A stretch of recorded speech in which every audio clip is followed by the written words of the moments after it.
Hi, it's Tim Hagen from Progress Coaching, and welcome to another episode of Coaching Conversations. And I wanted to make you aware of something very cool that we're doing on a subscription basis, and we'll put a link in each one of our episodes. But every Wednesday, we're going to be doing what we call an audio podcast workshop. That workshop will be roughly about 14 to maybe 20 minutes per episode, with each month having a theme from a coaching model, using feedback strategically, to coaching self-awareness, and so on. So if you could look in the body or in the content description of each episode, and you will see a link where you can join this subscription. These are literally 4 workshops every month, teaching specific strategies to address a particular area of workplace coaching, as it relates, again, to things like awareness, motivation, teamwork, and what have you.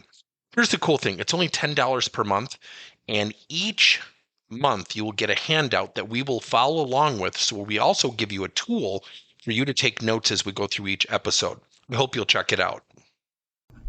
So why do people get so defensive when it comes to feedback or constructive feedback? And certainly there are a lot of reasons, but let me give you what I think is the major reason. We have not taught people in the flow of a conversation, in the flow of an interaction, of how to accept feedback professionally and thoughtfully. So let me give you a great example. Recently, I was at a client site, and it's a manufacturing client, and things can get very heated. They're very fast-paced, and 2 people were giving each other feedback. And one person started to immediately give feedback to this other person, and the person receiving the feedback started the yeah buts. Yeah, but. And I stopped both parties. I said, now, what I want you to do is I want you to let her finish.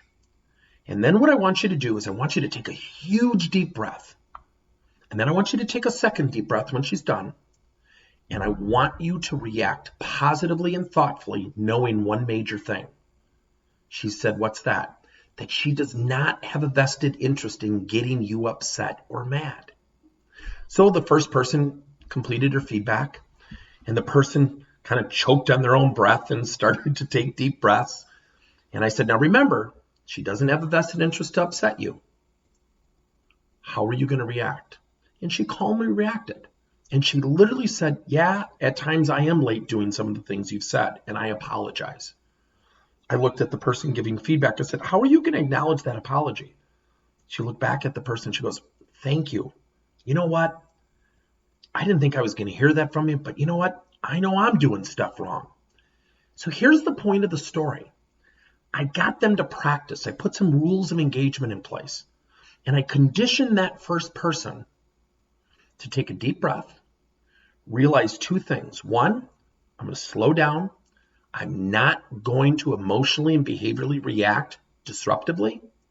Number 2, tell themselves this person has nothing in it for them to upset me.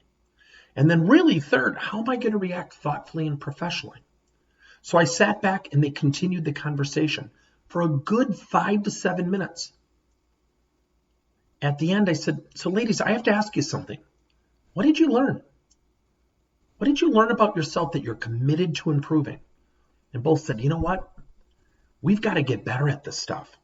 We tend to get very defensive because we're moving so fast. And I said, don't you think we move really fast when we give feedback? And sometimes we're even insensitive? And that triggers an emotional reaction. We don't feel good about it. We find ways to disagree with it. And all of a sudden, the subject matter, the feedback, the constructive area where we have an opportunity to improve, it goes curbside. So what if we practice accepting feedback? And they both said, you know what? That would really help. So here's the lesson of this podcast. We have to teach methodologies and strategies to accept feedback thoughtfully and professionally. Number 2, we have to practice them. Guess what happens? The workplace becomes more cooperative, it becomes calmer, it becomes more insightful, it becomes more team-like. But one conversation can create a spiral of discord. Thank you for listening to another episode of Coaching Conversations by Tim Hagen and Progress Coaching.